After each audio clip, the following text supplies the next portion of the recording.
It was from this very spot where the Russian castle once stood.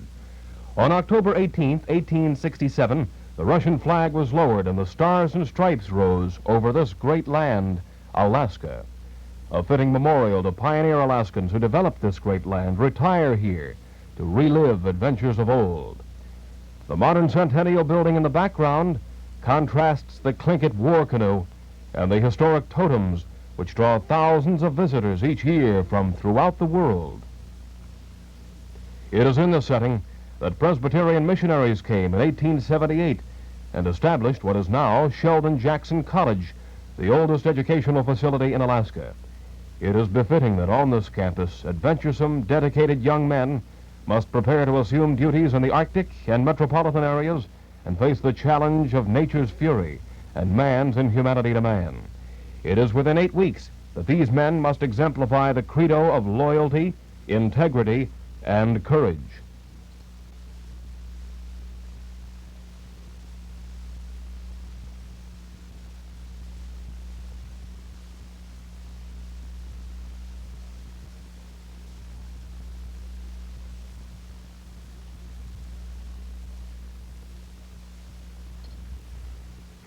Boy, it's been a long process.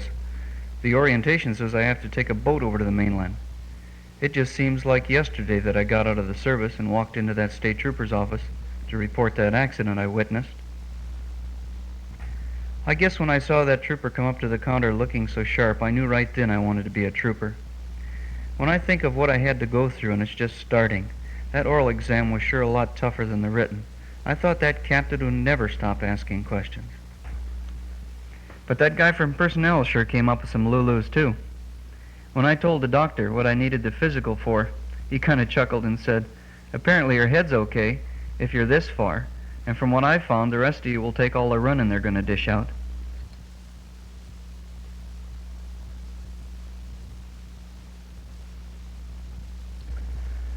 Well, here I am.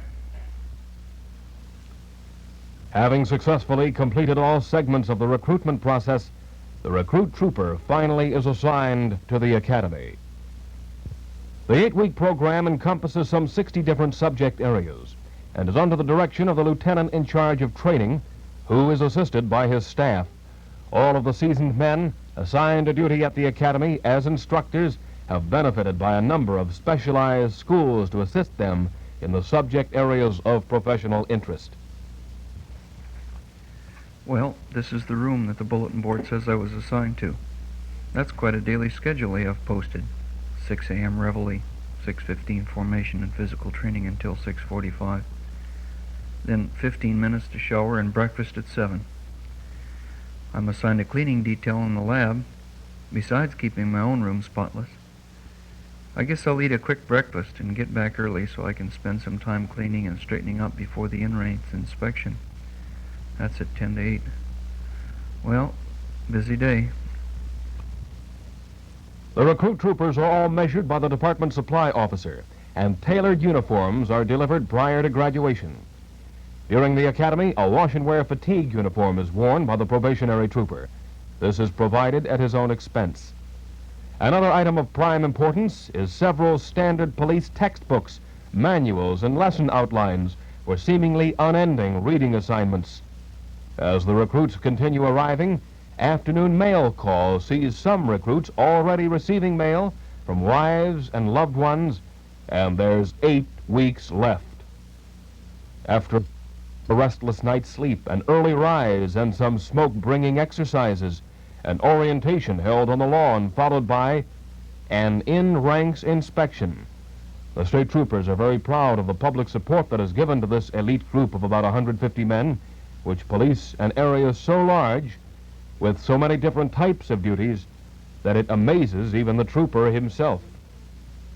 So it only holds true that the period spent at the academy not only challenges the men's stamina and temperament, as well as the proper wearing of the uniform, but weeds out those persons who fail to meet the very high standards set by one of the best police organizations in the world. Guest students from other police organizations throughout the state may attend the Trooper Academy to upgrade their own training as this representative of Unalaska. The first Eskimo state trooper was appointed in 1968. The department knows the value of having people within our ranks who understand the varied problems of our state. Basic police procedures dominate the classroom instruction. The latest audiovisual aids assist in providing not only the words, but the pictures themselves. This is very important with classes in photography, first aid, and traffic investigation. As the first weeks draw to a close, the morning fallout and inspection exemplifies the morale that is generated by these enthusiastic men. Daily details are becoming automatic, and the household word among the recruits is shape up or ship out.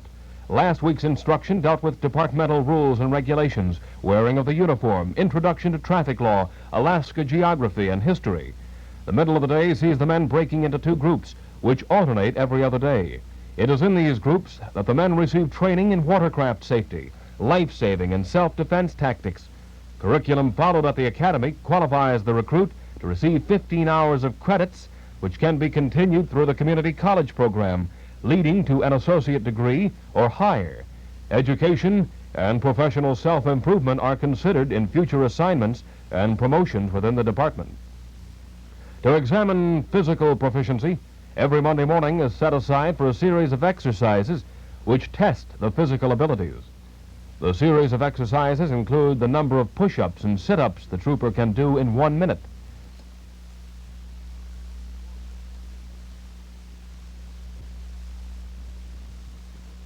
The standing broad jump is a good measurement of the physical condition of an individual.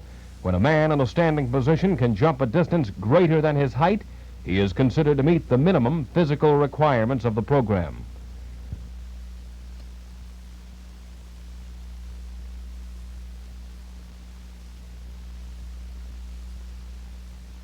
The best way to build stamina and wind is running, and it's well to mention here the reason for all this exercise.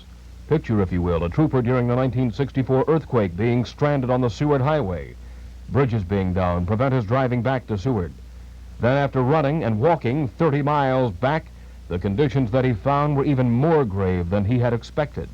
He worked incessantly, all the while not knowing the condition of his family, as they were in Anchorage at the time. Or the trooper snowshoeing several miles back in to check on the welfare of a homesteading family, or carrying injured persons up steep inclines from automobile wrecks, or just being assigned as the only trooper to handle a minor rebellion at a remote village and returning with a Beechcraft twin-engine aircraft full of prisoners.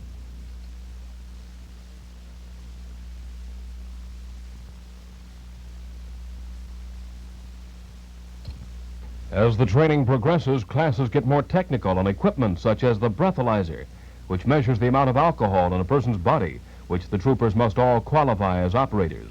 Or as seen here, a familiarization with the polygraph or lie detector, which measures the body's responses such as blood pressure, heart rate, and breathing rate, which is measured on a graph and can be interpreted by a specially trained person such as this instructor, who is giving a special demonstration as a part of the course received by the troopers in interviewing subjects believed to be suspects in the commission of a crime. The recruits become so interested that even on their 10-minute breaks between classes, they spend it asking questions of the instructor.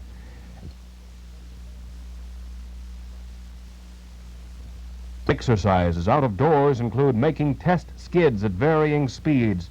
This enables the trooper to determine the true speeds at which vehicles were traveling after being involved in motor vehicle accidents by measuring the length of the skid marks.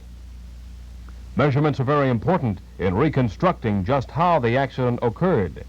The safety of our highways and the protection of citizens are of prime importance, as well as seeing that the erring driver be discovered and justice being served.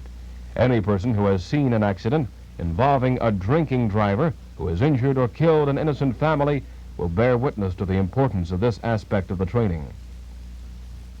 Making a scale drawing of an intersection is within the scope of training received by the recruit as he braves the local traffic to get the necessary measurements. A little practical application of directing traffic also becomes part of this field exercise. The notebook becomes the infallible memory of the trooper, who sometimes, years later, extracts information that convicts the guilty and protects the innocent. Necessary also is the ever-present paperwork, which in many cases the trooper must type himself, along with the ability to dictate clear, concise reports after putting in 8 to 10 busy hours and handling everything from homicides to family quarrels. These reports, scrutinized by prosecutors, defense attorneys, and judges, sometimes make the trooper spend more time than is spent at the academy improving his grammar and English. As days pass, the trooper's abilities in all facets of training improves. And Alaska, a state where generally more drownings occur every year than fatalities on the road, it is necessary to teach watercraft safety and life-saving, as it is the department's responsibility to enforce watercraft regulations. Troopers in the bush spend much time in aircraft and boats getting to the remote villages in their post areas. It is only fitting that survival training, both of the Arctic tundra and for the vast water areas of Alaska, be given. As we see here, the ability to save oneself sometimes might be of the greatest importance.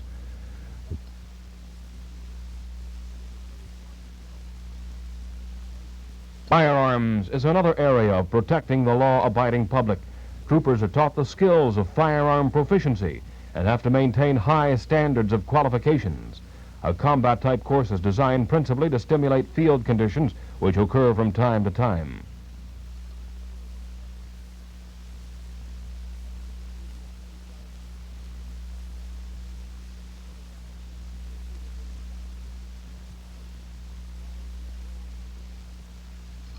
After completing a 10-shot exercise from the combat position, in 25 seconds the shooter moves back to the 60-yard line and fires in the prone position.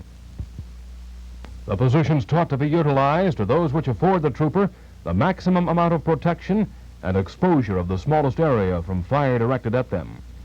It is only in life-threatening circumstances that the trooper be allowed to use his firearm. The course is also designed to make the trooper use both left and right hands when shooting, as if he is disabled by gunfire, the ability to still function is stressed. Troopers have many times in the field been exposed to extreme life-threatening emergencies, but none so sobering as those involving firearms. Imagine being called to a neighborhood disturbance and being met by a man outside a residence with a loaded shotgun which is being pointed toward your middle. This calls for clear thinking and is not for the weak of heart. After pushing away 2 persons that were with the trooper, the gun discharged, narrowly missing the 3. Before the gun could be fired again, the trooper had made a monumental decision and fired, killing the would-be assailant.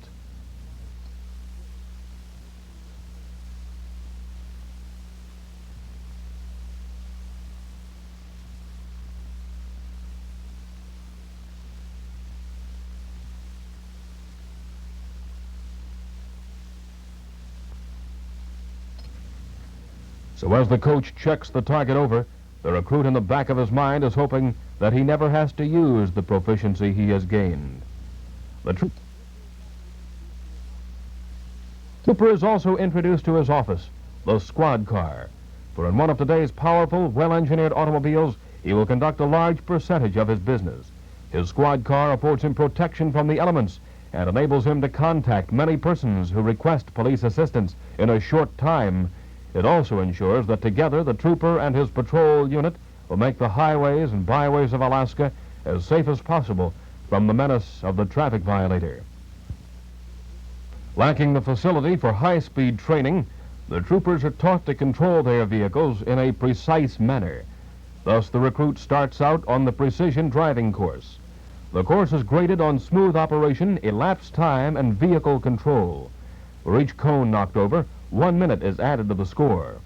Forces acting upon the vehicle in an extremely tight turn at low speeds are the same as those at high speed on the highway. Thus, the trooper experiences the feel of maximum limits of the car. When on patrol in his assigned area, this knowledge and experience will allow him to answer an emergency call or give chase to a violator at extremely high speed and maintain control of his vehicle. Troopers are taught the physics and theory of high-speed pursuit driving and given an opportunity to drive under maximum speed conditions on a short segment of highway on another section of this abandoned runway.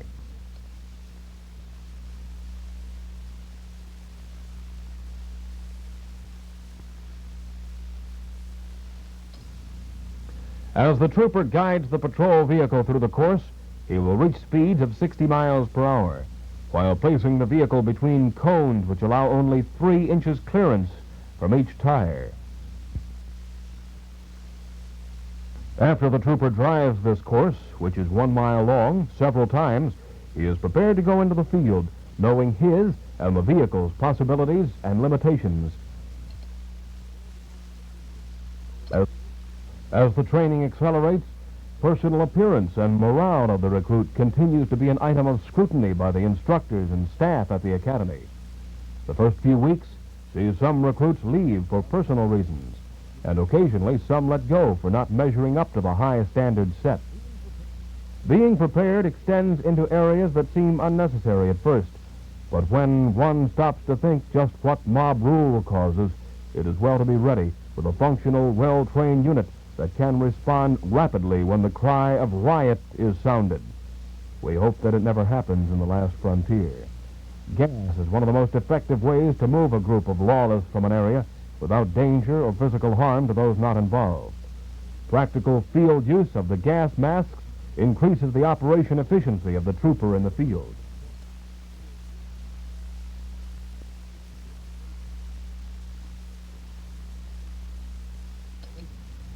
Also, a practical field formation through smoke and tear gas makes the eyes flow and the formation change interval, but with tear gas, experience is the best teacher. The last week of the course is designated, putting into practice the skills and knowledge learned. It is an opportunity for the recruit to investigate simulated crime scenes from the original call to prosecution in court.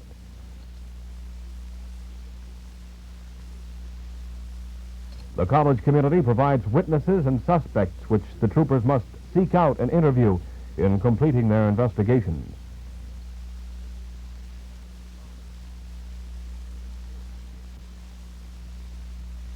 Cases prepared for courtroom presentation include diagrams of the scene.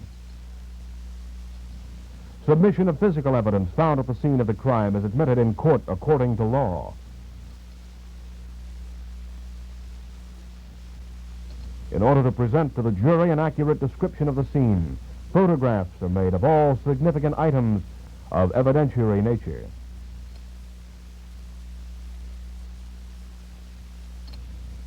The classes on courtroom testimony and demeanor in the past weeks are put into actual practice in a moot court conducted by the district judge and voluntary services of local attorneys. At this time, the recruits see the graphic importance of the many facets of a proper investigation.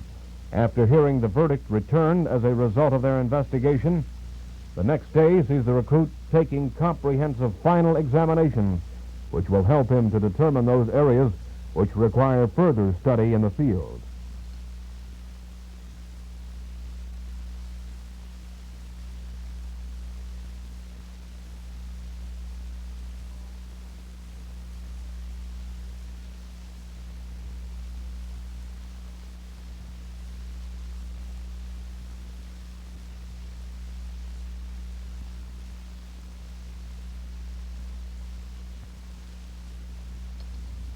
It is a proud flag detail that crossed the campus to retire the colors that final day.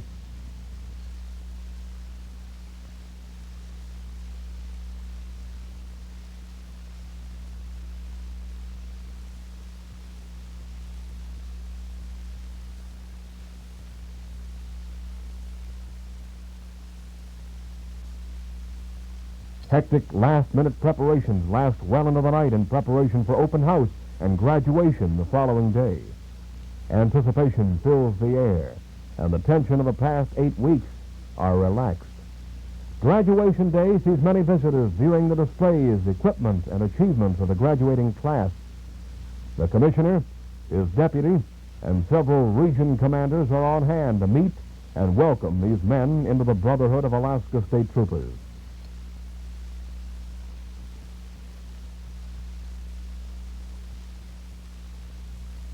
It is befitting that a rugged instrument call to formation the men to be inspected by the commissioner.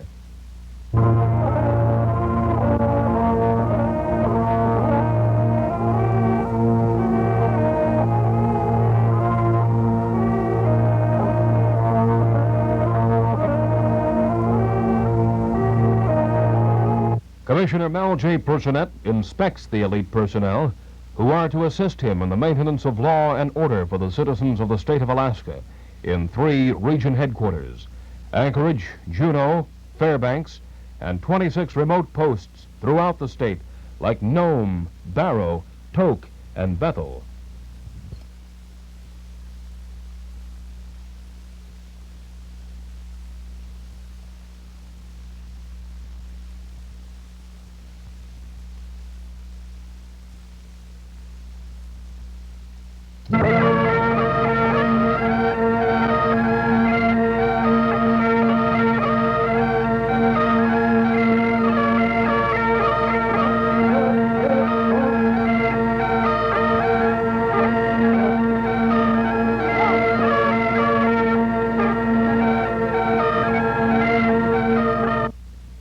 It is fitting on this occasion that the Honorable James M. Fitzgerald, Superior Court Judge, who was the first Commissioner of the State Troopers, award the badges and certificates of training to this graduating class. Assigned to a region, the new trooper reports to his duty station. At this time, seasoned lead troopers act as coaches to the men until they know the area and are ready to be assigned to their own patrol unit. Well, the coach says I better check over all the gear in the vehicle and get ready to go. Sure wish I wasn't so nervous. He said I should drive. I've been to Anchorage before, so the roads are familiar. Can I remember all the things I must do? They say the first contact is the hardest. Can I present the same image that trooper made to me several months ago? Well, time to start the first page of my new notebook. How did that corporal spell his name? Well, let's check the equipment out. Radio, siren, red light, emergency flasher, mirror. Headquarters 20A1 108. 10-4, 20A1, KDZ 489.